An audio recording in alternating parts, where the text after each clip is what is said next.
자, 계속 이어서 문제 풀어보겠습니다. 대분항의 정리, 노튼 정리, 밀만 정리, 여러분들 이때까지 배웠던 것들을 잘 한번 생각해 보시고 그 다음에 문제를 또 풀어보세요. 항상 이론이 바탕이 되어야 그 문제를 쉽게 풀 수가 있습니다. 지금은 이제 대분항의 정리를 하는 거고요. 지금 이 회로는 브릿지 회로입니다. 이거는 이제 문제를 여러분들이 비슷한 문제를 풀어봤어요. 어떤 문제였냐면은 그림이 이렇게 주어지고요. 요 사이에 전압을 구하라 라고 하는 문제 풀어봤어요. 브릿지 회로였죠. 여기에 플러스 마이너스일 때 전압이 몇 볼트 나타나느냐 기억하시죠? 이게 브릿지 회로인데 지금 여기에 있는 이 부분도 브릿지 회로죠. 근데 얘는 이제 전압을 구하는 게 아니라 A, B 사이에 합성 저항을 구하는 거예요. 대분항의 등가죠. 어떻게 하라 그랬죠? 전압은 어떻게 해야 돼요? 얘는 단락해야 된다. 전압은 단락하고 전류원은 개방한다. 이거는 이제 꼭 기억해야겠죠. 그러면 단락된 상태가 되면 결국은 요 V라는 게 여기하고 요 사이를 잇는 거죠. 요거는 없다고 생각하세요. 있게 되면 A하고 B를 펴보세요. A하고 B를 펴면 결국은 여기에 있는 요 부분 병렬 연결되고 요 부분 병렬 연결된 거죠. 그게 따로 직렬 연결된 것이다. 이렇게 볼 수가 있어요. 그러니까 여기 요 부분이 2, 4가 병렬, 여기는 4, 4가 병렬, 그 두 개가 직렬이죠. 2, 4가 병렬, 4, 4가 병렬, 두 개가 직렬이죠. 그러니까 여기가 단락됐다라고 하면 결국 여기하고 여기를 잇는 거니까 이런 형태 그림처럼 그려진다는 거죠. 이해되시죠? 그래서 여기에 대한 합성장을 구하는 거예요. 그럼 2, 4는 이렇게 될 거고 4, 4는 2가 되겠죠. 더해주면 이와 같은 식이 나오는 것은 뭐 별거 아니다라는 거죠. 간단하죠. 요거는 이제 그 브릿지 회로에 대한 해석을 할 때 브릿지 회로를 대분항의 등가로 구할 수가 있다는 거죠. 그러니까 브릿지 안에 전압은 이런 식으로 구하는 거고요. 여기가 2, 여기가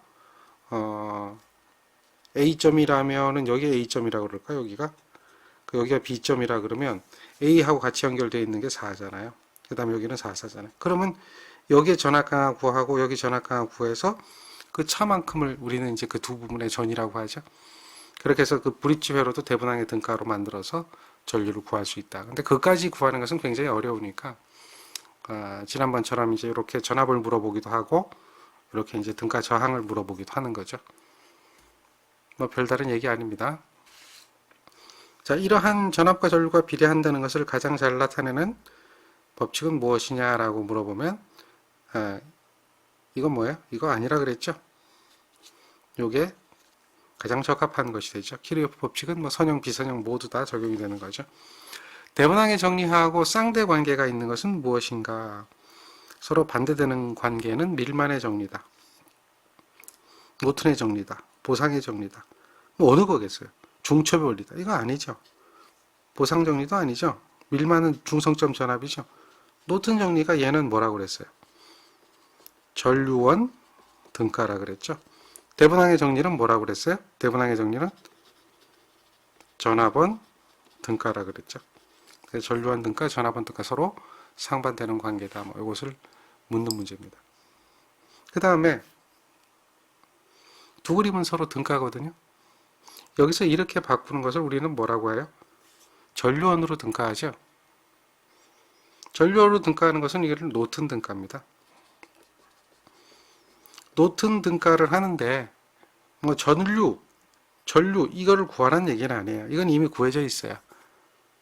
단락했을 때 흐르는 전류 구하면 되는데 그거 말고 저항값 구하래요. 그러면 전류원은 어떻게 하죠? 전류원은 개방하고요. 전압원은 어떻게 하죠? 단락합니다. 요것도 단락하고요. 요것도 단락하죠. 개방단락이 무슨 뜻인지 이해하시죠?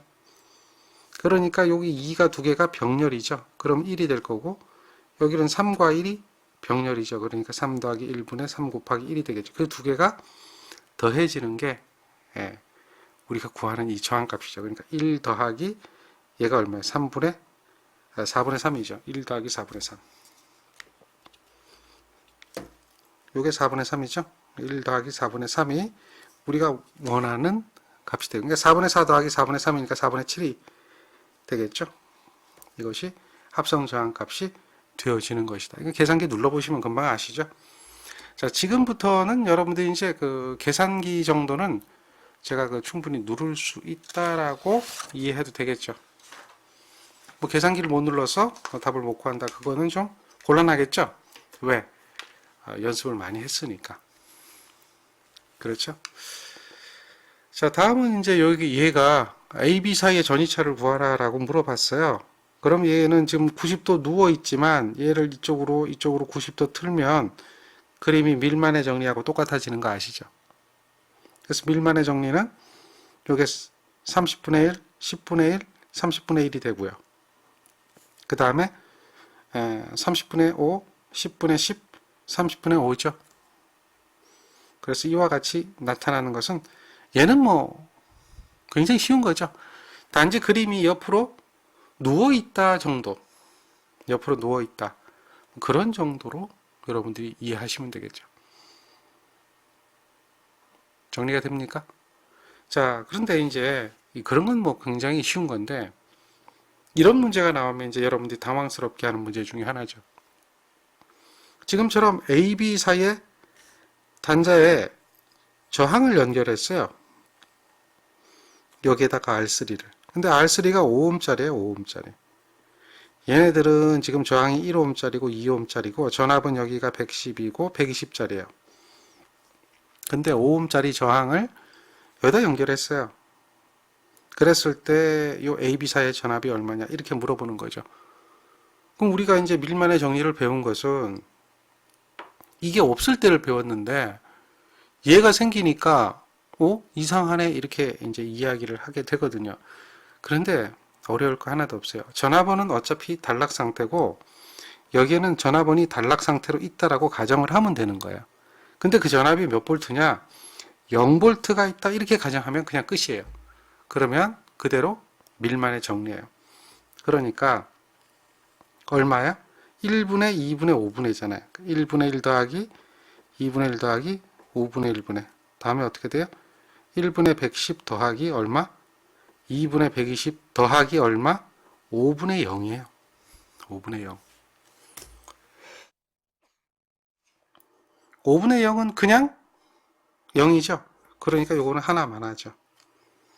그래서 이와 같은 식으로 표현이 되는 거예요. 얘가 5분의 0을 하면 100V. 이해됩니까? 쉬운 거예요. 밀만의 정리. 중성점 전위를 구하는 밀만의 정리. 자, 다음은 이게 가역 정리인데요. AB의 100V의 전압을 가할 때 CD에 흐르는 전류가 5A였어요. 그러니까 여기에 100V를 가하니 이쪽에 얼마가 흘렀어요? 5A가 흘렀어요. 그래서 여기에 반대로 50V를 가하면 여기는 얼마 흐를까요? 절반으로 줄었잖아요. 그럼 여기는 얼마야? 다시 절반으로 줄어야겠죠. 그게 맞는 거예요. 선형 회로망에서 그게 맞는 거예요. 그걸 우리는 가역 정리라 그래. 같으면 같은 전류죠. 즉 이거 두 개 곱한 것은 250이죠. 이거 두 개 곱한 거하고 같아요. 250이에요. 그게 가역 정리예요. 그래서 상식적으로 보면 우리가 주니까 주는 거죠. 간단하게 2.5라고 하는 것을 알 수가 있습니다. 쉽죠? 가역정리. 자, 가역정리 문제는 어려운 게 없어요. 자, 여기도 보세요. 자, 이것도 가역정리가 되나요? 자, 이러한 관계가 되면, 그러니까 E1의 I2, 여기가 E2의 I1인데, E2의 I1인데, 여기가 같아지면, 여기 같아졌다고 얘기하죠. 이러한 관계가 되었다는 얘기죠. 그러면 이게 뭐냐 이거예요. 보상이냐, 중첩이냐, 노트냐, 가역이냐. 가역 정리가 되는 거죠. 정리되겠죠. 자, 가역 정리입니다. 1V, 0V일 때, 또 0V, 1V일 때 두 개를 비교했어요. 그러니까 전압이 같네요. 당연히 여기에 있는 이 전류하고 여기에 있는 이 전류가 같아지겠죠. I1 이퀄 I2가 되겠죠. 이걸 갖다 우리는 뭐라 그래요? 가역 정리라 그런다 그러죠. 그 관계를 묻는 아주 간단한 문제입니다. 자, 이렇게 이제 여러분들은 회로망에서 시험에 출제될 수 있는 기본적인 난이도 중 정도까지에 대한 문제를 풀어보셨습니다. 자, 다음은 우리가 이제 공부해야 될 부분이 7번째 장인데요. 다상교류. 다상교류라고 하는데 이제 이거는 대표적으로 우리가 보는 것은 삼상교류. 요것을 우리가 대표적으로 보고 공부를 하면 됩니다. 삼상교류. 우리가 지금까지 배웠던 것은 단상교류거든요. 단상교류. 우리가 배울 때의 발전기 해석할 때 어떻게 했어요? 제일 처음에 교류 발전기 할 때 여기에 이렇게 그림을 그리지 않았죠. 그림을 그때 그릴 때는 요거 하나만 있는 걸로 보고 했었죠. 하나만 있는 걸로. N극과 S극의 발전기 이론할 때 도체가 하나만 있는 걸로. 한 개만 있는 걸로 봤어요. 근데 삼상교류는 그게 세 개가 있는 거예요. 즉 다상교류는 주파수는 같으나 위상이 다른 여러 개의 기전력이 같은 회로 내에서 동시에 존재하는 것을 얘기하고, 삼상은 그게 세 개 존재하는 거예요. 그러니까 원이 있잖아요. 원은 2파이거든요. 한 둘레가 2파이잖아요. 그래서 삼상교류는 그 3으로 나누면 돼요. N상교류는 N으로 나누면 돼요. N. 이런 간격, 등 간격의 위치를 두고 코일을 배치를 한 거예요. 즉 여기에서 요게 들어가는 코일 A 코일이라면 그거하고 120도 이상의 차이가 생기고 120도 이상의 차이가 생기는데 이 어느 방향이죠? 시계 방향으로 B상, 시계 방향으로 C상, 이렇게 120도 위치를 두고 요게 이제 120도니까요. 디그리입니다. 배치를 한 것이다. 그래서 6개의 전선이 존재하겠죠. 단상은 전선이 몇 개가 있어요? 2개가 존재했잖아요. 도체가. 근데 이제 삼상은 도체가 몇 개가 있다? 6개의 도체가 있다. 이렇게 이제 우리는 이야기를 할 수가 있겠죠. 그래서 공간적으로 120도 위상차를 두고 회전을 시키면, 얘를 회전을 시키면 단상이 생길 때는, 단상이라고 했을 때는 이 나타나는 파형이 요거 하나밖에 없었죠. 이렇게 나타나는 거 하나밖에 없었죠. 단상일 때는. 그런데 얘가 뭐가 됐어요? 삼상이 됐잖아요. 삼상이 되면은 위상차가 몇 도씩 위상차가 있다고 그랬어요. 120도씩 위상차가 있다 보니까 요거보다 120도가 늦는 부분, 여기서부터 여기까지가 120도, 여기 90도잖아요. 그러니까 120도, 30도 더해준 거죠. 늦는 상태에서 B상이, 또 그거보다 120도 늦는 상태, 120도가 떨어진 상태에서 C상이 이렇게 전압이 만들어지는 거죠. 이걸 연장을 해보면 계속 회전을 하니까요. 여기까지가 올 거고 여기까지가 오겠죠. 그래서 얘가 회전하면 회전할수록, 그러니까 이렇게 회전을 하는 거죠. 회전하면 회전할수록 얘가 자꾸 옆으로 이동해 가는 거죠. 이런 형태가 되어진다. 전압이 3개가 만들어져요. A라는 전압이 만들어지고 B라는 전압이 만들어지고 C라는 전압이 만들어지죠. 3개의 전압이 만들어져요. 이거를 공간적으로 6개로 배치하면 육상이 되겠죠. 이 삼상교류라고 하는 개념을 아셔야 돼요. 그래서 3개의 전압이 만들어지면 이 3개의 전압의 식을 표현할 수가 있어요. 어떻게 표현해요? 이건 0도잖아요. 얘는 몇 도입니까? 얘는 120도가 늦죠. 얘는 몇 도가 늦어요? 240도, 여기서부터 여기까지 240도가 늦죠. 그러니까 A상의 전압은 0도예요. B상의 전압은 어떻게 되죠? 120도가 늦어요. 그럼 C상의 전압, VC는 Vm의 사인의 오메가 t 똑같은데 240도예요. 240도 늦게 되는 거죠. 얘를 페이저로 표현하면은 어떻게 돼요? 뭐 V에 0도라고 한다면 얘는 V에 어떻게 되죠? 마이너스 120도. 얘는 V에 어떻게 돼요? 마이너스 240도죠. 그러니까 크기는 같고 위상이 다른 기전력이 존재하는 거예요. 세 개의 기전력이 존재하죠. 이해되겠죠? 그래서 이거를 그림으로 우리가 벡터도로 그림을 그려보면 어떻게 그림이 그려지느냐. 벡터도로 그림을 그려보면 얘를 그림을 그리는 거야. 그리면 얘가 VA가 되죠. 0도. 항상 이렇게 우리가 이제 그 벡터를 그릴 때는 1상한, 2상한, 3상한, 4상한 이러잖아요. 그리고 여기가 0도죠. 그렇죠? 그럼 0도. 여기가 0도니까 VA가 되는 거죠. 그 다음에 그거보다 120도 늦게 여기에 존재하죠. 여기에 존재하는 게 얘가 뭐야? V 다음에 여기에 이렇게 존재하죠. 120도 늦은 것은 요 놈이에요. 마이너스 120도. 다음에 여기서 이렇게 가면 마이너스 240도가 되죠. 그래서 여기가 VB, 여기가 VC가 되는 거죠. 결국은 이제 이런 이야기를 해요. 평형 삼상 회로는 합을 하면 0이 된다라고 하는 이야기가 나오는데요. 실제 얘가 220V, 220V, 220V라도 얘를 다 더하면 660이 되는 게 아니에요.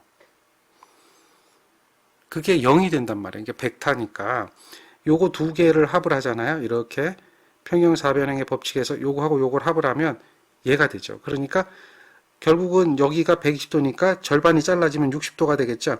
60도, 60도. 그러니까 결국 정삼각형이 돼요. 그러니까 여기도 요 길이나 요 길이나 요 길이가 같아지기 때문에 정삼각형이니까 결국 요거하고 똑같아지는 거죠. 그래서 요거를 기준으로 보면 얘는 마이너스가 되는 거죠. 그러니까 0이 되는 거죠. 상쇄돼서 없어지잖아요. 세 힘의 합은 제로가 된다. 하는 거하고 같은 거예요. 크게 갖고 위상이 120도씩 돼 있으니까. 그래서 평형 삼상 교리는 합을 하면 0이 돼요. 그런 특징을 가지고 있어요. 걔를 갖다 우리는 뭐라고 하죠? 예, 벡터라고 하는 거예요. 그냥 합이 아니에요. 스칼라가 아니라 벡터 합인 거죠. 벡터 합. 그래서 이렇게 표현이 되고 얘에 대한 그 전원의 전체적인 합은 0이 된다라고 하는 거예요. 그래서 여기 뭐 중성선 이야기 나오고 있죠. 이런 이야기도 있고 또 여기 문제 예제 보면은 대칭 삼상 교류에서 순식값의 벡터 합은 얼마냐라고 하면 0이 되는 것을 이야기하는 게 바로 그런 거예요. 그런데 중성선 나오고요. 뭐 이런 이야기를 하게 되는 이유는 지금 우리가 발전기를 보면 6가닥이 있다고 그랬잖아요. 그림을 좀 쉽게 이해하기 위해서 표현을 한 건데 6가닥이 있어요. 6가닥. 그러니까 요렇게 2가닥. 다음에 120도죠. 다음에 또 120도죠. 그래서 A상, B상, C상. 이와 같이 6가닥 있잖아요. 그러니까 전류가 여기가 나오는 곳이다. 그럼 플러스라고 합시다. 그냥 나오는 곳이니까. 그럼 여기는 들어가는 곳이죠. 마이너스, 마이너스, 마이너스. 그래서 여기에 A상, B상, C상 몇 가닥이 있어요? 6가닥이 나오죠. 이 6가닥을 어떻게 연결하느냐? 중요한 거예요. 어떻게 연결하느냐? 그것이 이제 삼상교류를 이해하는 가장 기본적인 게 되는 거예요. 6가닥을 연결하는 방법이 크게 나누면 2가지가 있습니다. 2가지. 2가지예요. 자, 그 2가지 중에 하나는 어떻게 돼요? 이렇게 연결하는 게 있어요. 이런 식으로 연결하는 게 있어요. 또 하나는 어떻게 연결하느냐? 이렇게 연결하는 게 있어요. 이때 이제 극성을 보면 여기는 마이너스 마이너스 마이너스예요. 여기는 플러스 플러스 플러스 이렇게 해서 여기를 이렇게 마이너스를 연결할 때 얘가 중성선이라는 거예요. 그렇게 연결하는 방법이 있고요. 얘는 중성선이 없어요. 어떻게 연결했느냐? 플러스 마이너스 플러스 마이너스 플러스 마이너스 이렇게 연결했어요. 6가닥을 이런 식으로 연결하는 방법. 중성선이 없죠. 얘를 우리는 말 그대로 삼각형 모양이니까 삼각결선, 영어로 얘기하면 뭐죠? 델타.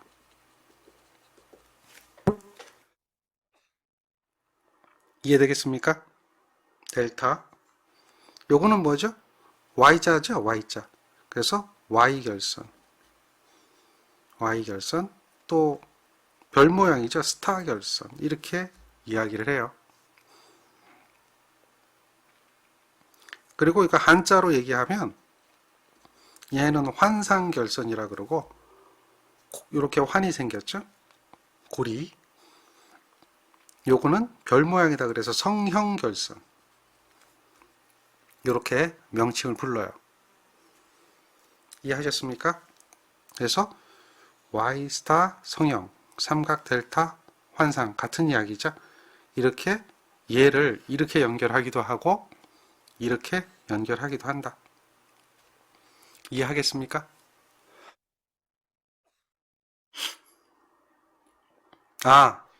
그래서 이제 Y결선, 삼상 Y결선이라는 얘기가 나오는 거고 삼상 델타 결선이라는 얘기가 나오는구나. 이걸 우리는 이해를 하고 있습니다.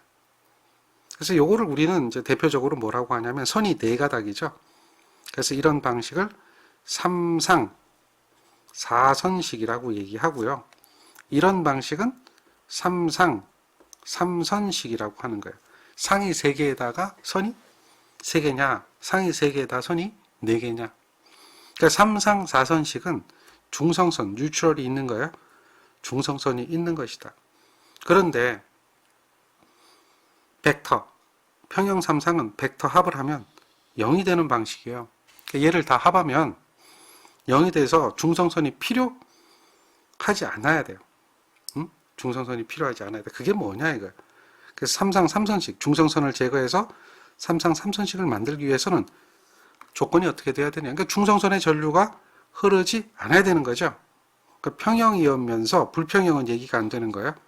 평형이면서 전류를 다 합하면 중성선의 전류가 또 중성선의 전압이 생기지 않는 상태가 그런 상태다. 삼상 3선식이 된다. 그러니까 삼상 4선식에서 중성선이 필요치 않아서 삼상 3선식을 만들 수 있는 부분이 어떻게 되겠는가 라고 물어볼 때 그런 이야기라는 거죠. 자, 우리는 이제 발전기가 Y결선 또는 델타 결선을 뒤어지는 것을 보셨어요. 이해하셨습니까? 그리고 이러한 삼상에 대한 교류는 우리가 왜 삼상을 쓰느냐라고 물어보면 전동기에서 굉장히 큰 이점이 생깁니다. 그러니까 단상 교류는 전동기에서 회전력을 얻지를 못해요. 그 단상 교류 자체 가지고는 회전력을 얻지를 못하기 때문에 별도의 회전력을 얻기 위한 어떤 장치를 해줘야 됩니다. 그러니까 코일을 분상형으로 배치한다든지 콘덴서를 연결한다든지 뭐를 해줘야 되는데 삼상교류는 회전자개라고 그래요. 회전자개. 단상교류는 교번자개라고 그러고요. 삼상교류는 회전자개라고 하는데 이 삼상교류를 쓰면 삼상 유도 전동기 같은 경우는 별도의 어떤 장치를 하지 않아도 바로 회전이 되어질 수 있는 거예요. 그러니까 회전력을 쉽게 얻을 수 있는 장점이 생깁니다. 그래서 우리는 이러한 삼상교류를 회전자개라고 그래요. 회전자개. 자개가 회전하는 거예요. 자개가 회전하는 것을 회전자개라고 부르는 겁니다. 이해하시겠죠? 자, 회전자개 모양이 실제 어떻게 회전하는가, 요것을 갖다가 잠깐 우리가 이제 그 유튜브 영상을 통해서 한번 살펴볼 수 있도록 하겠습니다. 유튜브 영상에 나와 있는 것 중에 하나고요. 지금 보면 우측에 있는 이 부분이 보이시죠? 이 부분이 삼상입니다. 그래서 A상, B상, C상이에요. 그러면은 결국은 뭐냐? 얘가 만들어지는 자속, 얘가 만들어지는 자속이 3개가 있겠죠. 쭈루로. 그 3개가 우리가 요때 여기서 옮겨질 때 여기서 옮겨질 때 조금씩 여기서부터 시간이 오른쪽으로 이동할 거 아닙니까? 그 1일 때, 2일 때, 3일 때, 4일 때 이동해 가겠죠. 그럼 만약에 1일 때 보면 A가 제일 크죠. 그리고 BC는 마이너스로 가 있죠.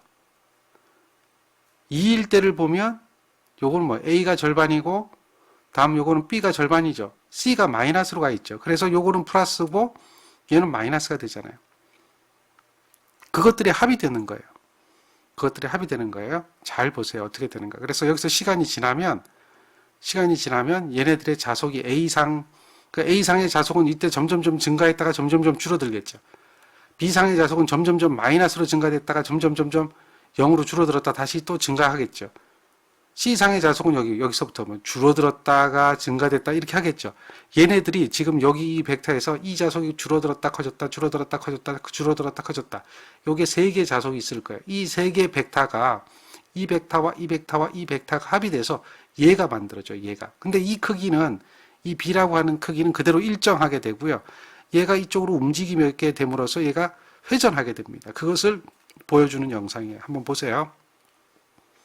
자, 여기서부터 시간이 흐르죠. 흐르면 자속이 줄어들었다 늘어났다 하면서 이거는 자연적으로 이 3가지의 벡터 합에 의해 가지고 자연적으로 생기는 겁니다. 자연적으로. 이해가 됩니까? 즉 이때를 보면 뭐 이런 정도를 보면 지금 요 순간은 뭐예요? 요 빨간색은 제로잖아요. 그러면 결국 이 노란색하고 파란색의 합이 요거가 된다는 얘기죠. 조금 더 이동을 하게 되면 이번에는 어떻게 됩니까? 요거 3개, 요거 2개 더한 것이 요쪽에 합이 되고 그 중에 또 요거 노란색까지 더해지니까 여기 노란색하고 약간의 차이가 튀어나온 부분, 그 부분이 빨간 거하고 녹색에 대한 합이 이렇게 벡터 합을 한번 생각해 보세요. 합이 요만큼 된 거죠. 이해되나요? 그게 점차 이동을 하는 거예요. 자, 그러니까 자개가 이 자속이 어떻게 되죠? 회전하는 걸 우리가 볼 수 있죠. 이렇게 회전하는 걸 볼 수가 있어요. 회전자개입니다. 회전자개에 대한 시뮬레이션 영상이에요. 계속해서 유튜브 영상 다른 거 좀 계속 보세요. 자, 자개하고 도체하고에 대한 부분을 보여주는 거죠.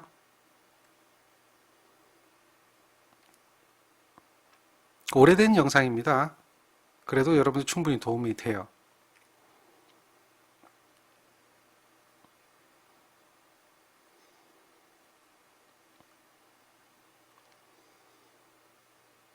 계속 보세요.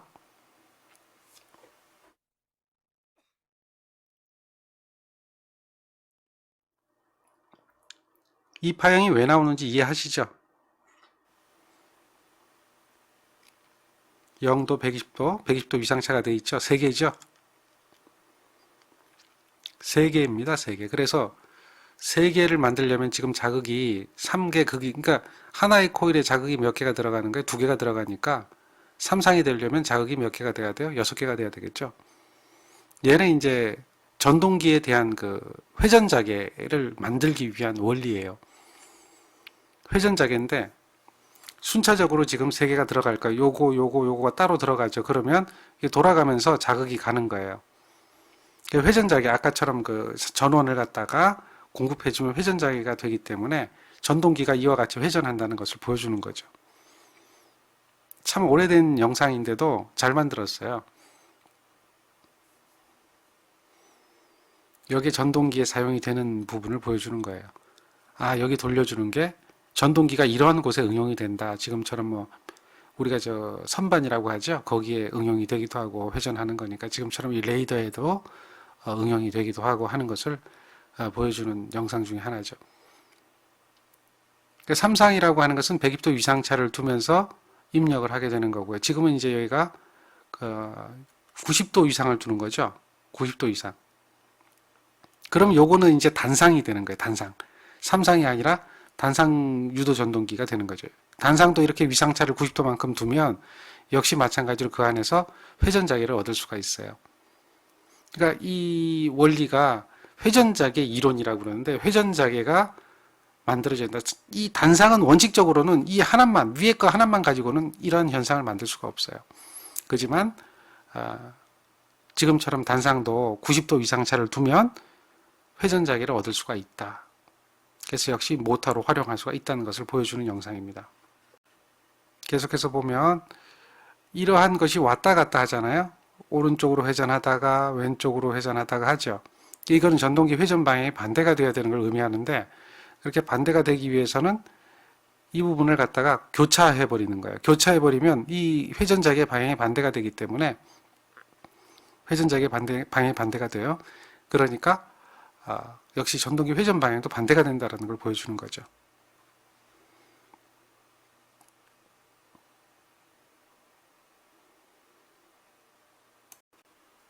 여러분들 이제 회전자계가 뭔지 이해를 하셨어요? 삼상교류는 회전자계구나.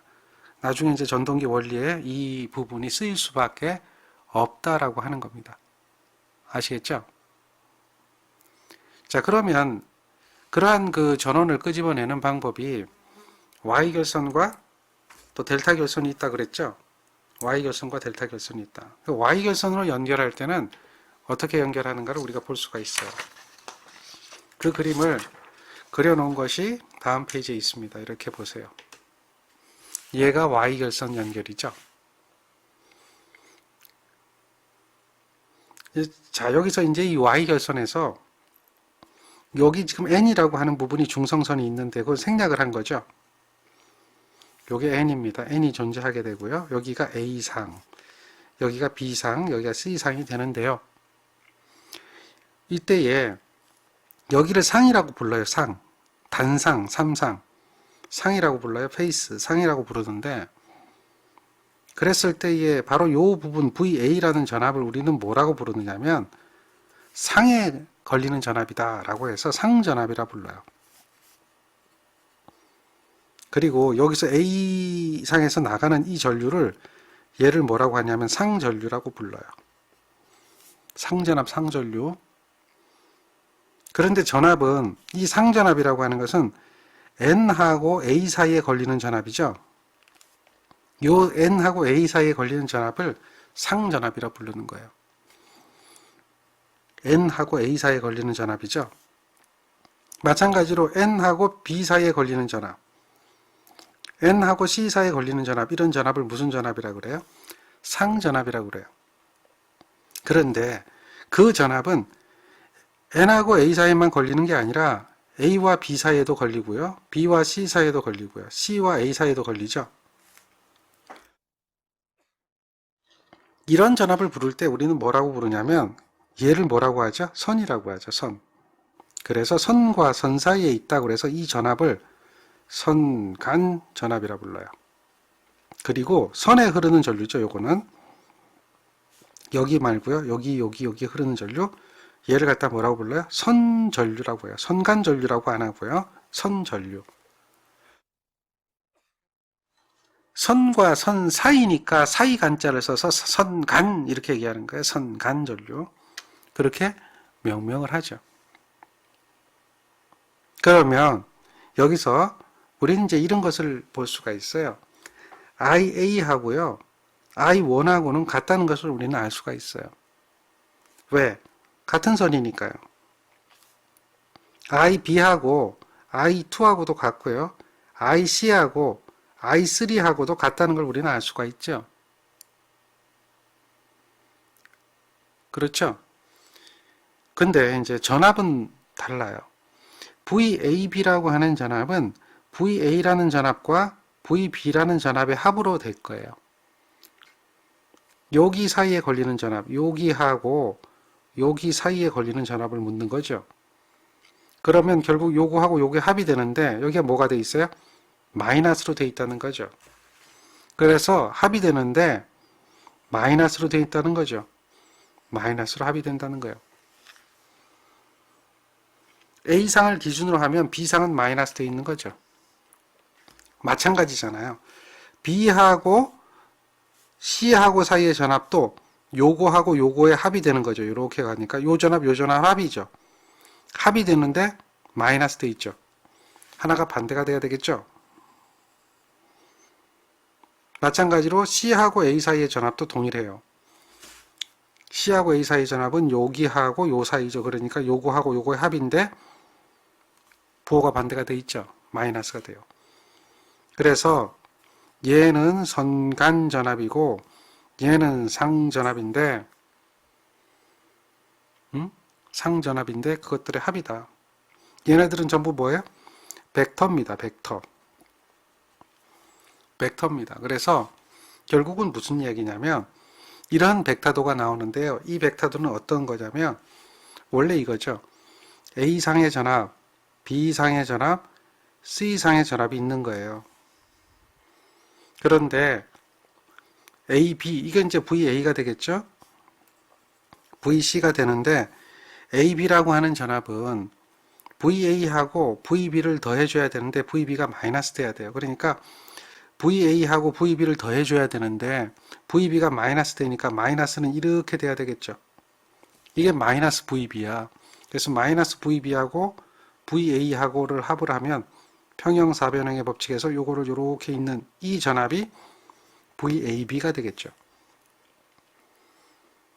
그 그림을 나타내고요. 요 각도가 몇 도냐라고 하면 30도입니다. 왜냐하면 여기서 여기까지가 요렇게 된 각도죠. 요 각도가 몇 도예요? 120도인데 얘가 마이너스 되면서 자르는 게 절반을 자르겠죠. 그럼 여기가 60도가 돼요. 다시 평형사변형이니까 절반이 되면서 30도가 되겠죠. 그 각도가 30도가 되는 거예요. 마찬가지로 VBC는 마이너스 VC를 해줘야 돼요. 그러니까 VBC는 마이너스 VC니까 마이너스 VC는 이렇게 되는 게 마이너스 VC가 되겠죠. 그래서 평형사변형의 법칙을 적용하면 벡터에서 요게 뭐가 되겠어요? 요게 VBC가 되겠죠. 그리고 역시 요게 30도가 되는 거죠. 다음에 VCA는 마이너스 A를 해줘야 되죠. 마이너스 A를 해주면 이렇게 될 거예요. 요게 마이너스 A가 되고 V 마이너스 A가 되고 그거에 역시 평형사변형의 법칙을 적용하면 이렇게 되겠죠.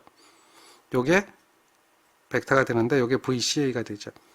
이런 벡터도를 그릴 수가 있어요. 그게 이 그림이에요. 자, 그림이 왜 그렇게 그려지는지 이해가 되죠? 이 벡터도가 왜 나왔는지 제가 지금 그림을 그렸는데 그게 똑같은 그림이죠. 그럴 때 이제 우리가 무엇을 여기서 공부를 해야 되느냐? 요게 중요한데요. 이 벡터도를 보고 여러분들이 좀 공부를 해야 되는 부분이 요거하고 요거 길이 B를 구해보자 라고 하는 거예요. 길이 B. 그러니까 여기가 1일 때, 여기가 1일 때, 요 길이가 얼마냐를 묻는 거예요. 그럼 여기가 1이잖아요.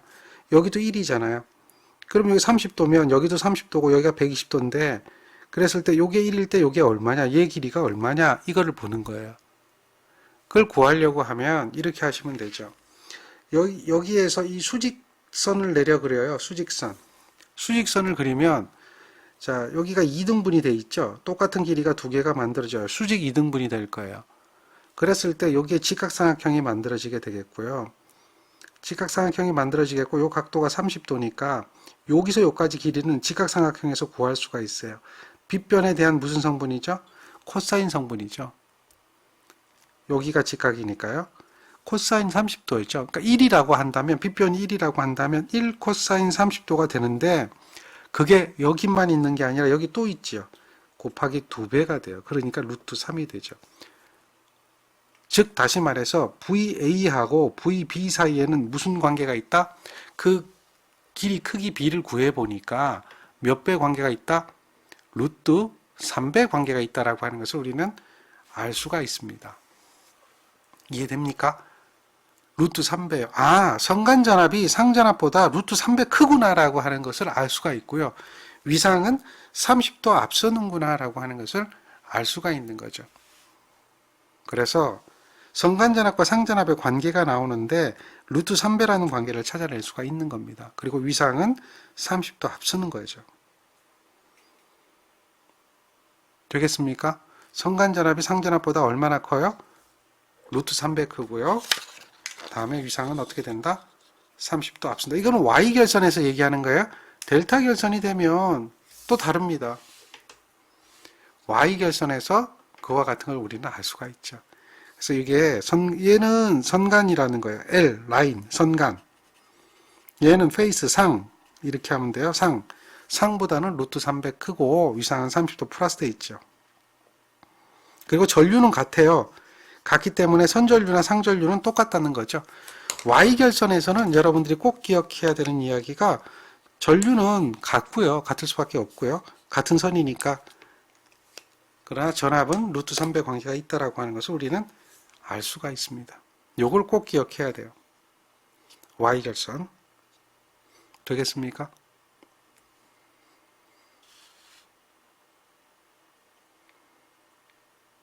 자, Y결선에서 상전압이 이만큼이면 성간전압은 얼마냐? 그러니까 성간전압 Y결선이죠.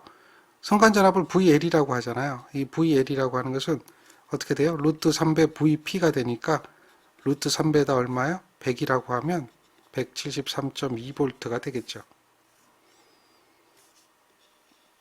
뭐 그런 정도는 가능하죠. 마찬가지죠. 여기서 보세요. Y 부하가 있어요.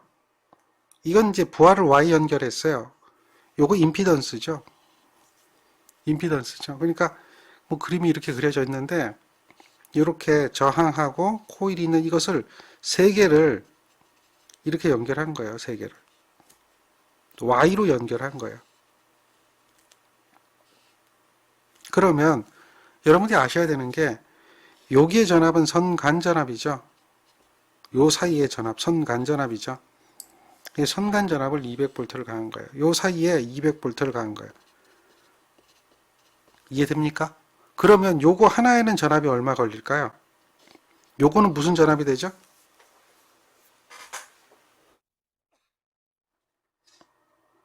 무슨 전압이 돼요? 상전압이잖아요. 얘는 상전압이에요. 상전압이 되니까 선간전압을 어떻게 해야 돼요? 200을 루트 3으로 나눈 만큼 여기에 걸리겠죠. 그러니까 여기는 6, 8 플러스 6인가요? 제6.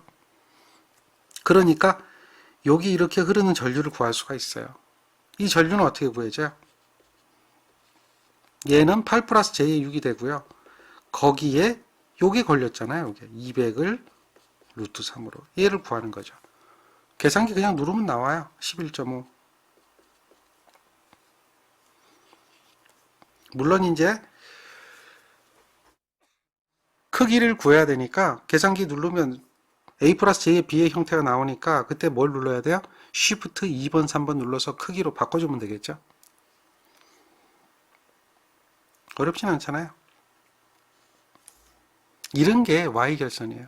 그래서 여러분들이 기억해야 되는 게 얘는 상이다. 얘는 선간이다. 몇 배 관계가 있다? 루트 3배 관계가 있다. 이것만 기억하시면 돼요. 단상교류를 이해하고 있으면 삼상교류는 어떻게 보면 굉장히 쉬운 거죠. 굉장히 쉬워요. 그냥 루트 3배만 알고 있으면 돼요. 그러면 다 해결이 되니까요. 여기 또 문제가 있는데 한번 보세요.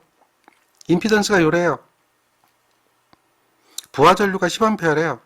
선간 전압을 구하래. 그러면 마찬가지잖아요. Y결선으로 연결했겠죠? 여기에 임피던스가 있을 거예요. 여기도 임피던스가 있고 이렇게 삼상은 이런 식으로 Y로 연결하는 거죠. 그러니까 여기 임피던스가 16에 J에 12예요. 그리고 여기에 10A가 흐르는 거예요. 여기도 10A, 여기도 10A 흐르겠죠? 그러면 우리는 알 수 있는 게 이 사이의 전압을 구할 수가 있어요. 여기 전압은 얼마일까요? 임피던스에다 전류 곱해주면 되겠죠? 임피던스 16에 J의 12에다가 전류를 얼마를 곱해줘요? 10A를 곱해주면 돼요.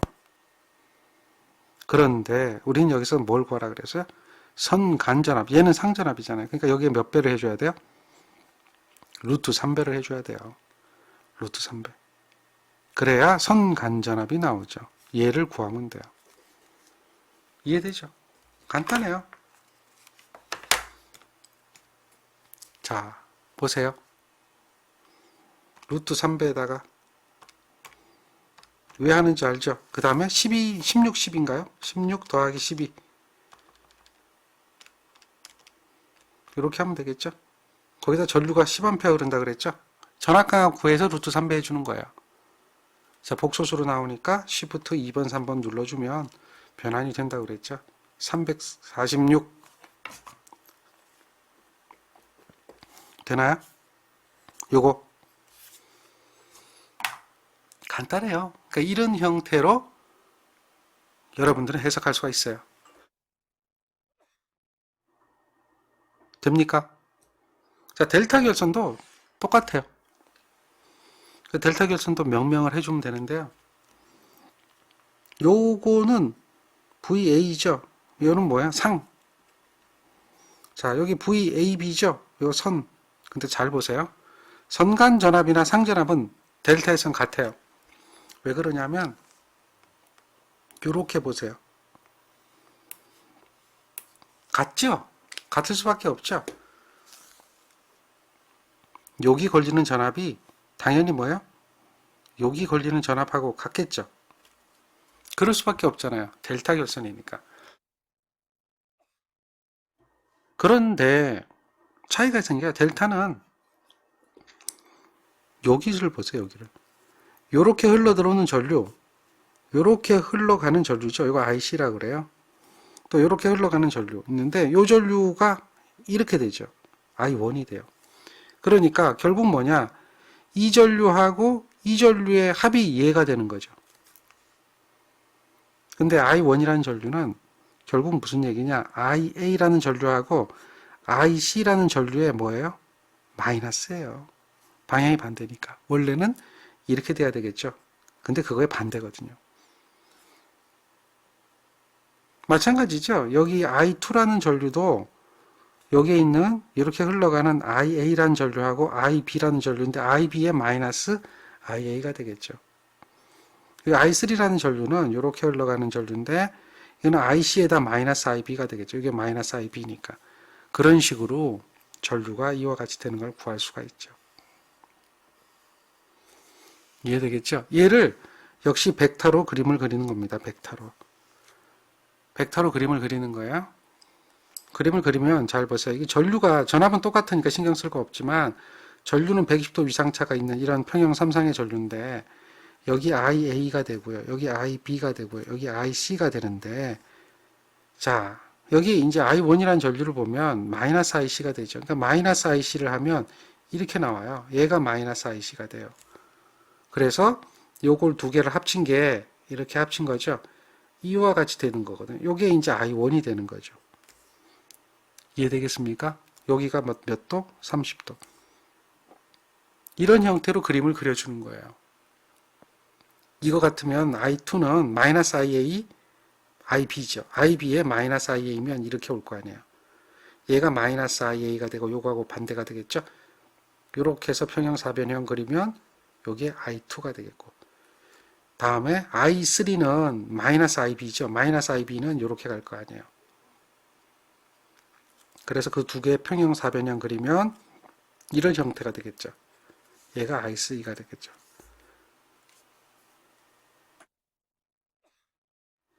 이와 같은 연결이 되어지는 것이 이제 델타 결선인데 델타 결선은 전류에서의 벡터죠. 전류에서의 벡터를 그려보면 이와 같고요. 되겠습니까? 역시 우리는 이것과 이거의 길이 B 구하게 되는데요. 마찬가지 똑같아요. 요게 1이라면 여기가 루트 3이 되는 것은 조금 전에 우리가 Y결선에서 그 크기 B를 구할 때 해봤던 거하고 똑같아요.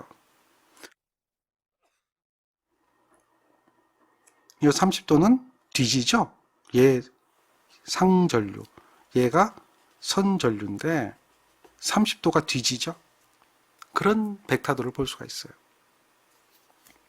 따라서 이러한 형태가 30도가 뒤지는 것을 확인을 할 수가 있고요. 그 이야기는 이와 같이 나타날 수가 있다. 얘는 뭐죠?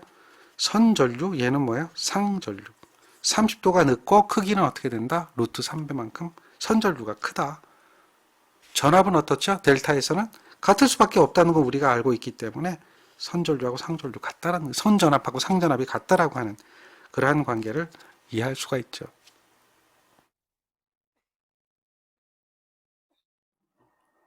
정리됩니까?